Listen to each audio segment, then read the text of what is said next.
Hi, this is Idris.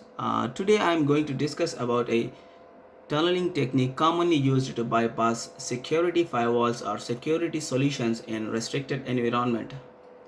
So before going further with the discussion, I would like to add few details about ICMP protocol and ping application.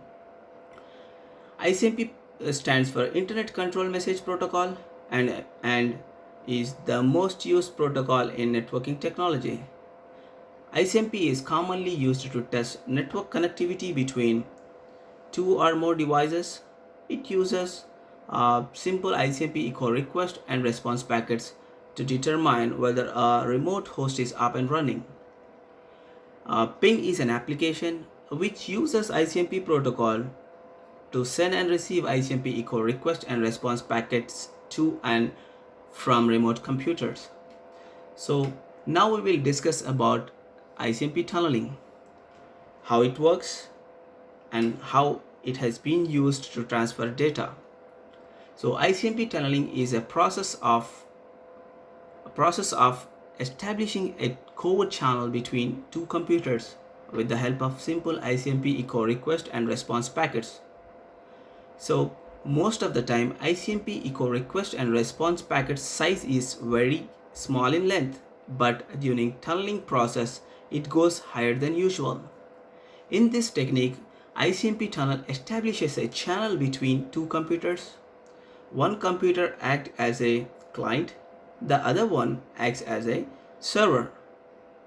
So this will force the firewall to not trigger an alarm when a data sent via ICMP. For example, a user with the intention to access a restricted website or secretly or want to transmit data secretly by hiding traffic from network security solution or network security firewalls use this type of technique.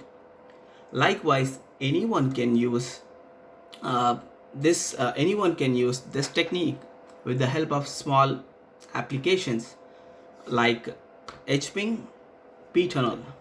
So now the part comes to the controlling this type of activity. So how to protect an organization from these type of activities?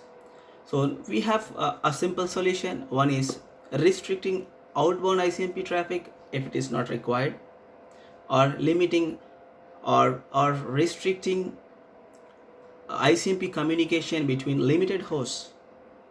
That is one solution. The second one is implementing IDS or IPS solution or application layer security solution which can perform packet analysis. So that's all about ICMP tunneling. Hope you have enjoyed this video. Thank you so much for watching.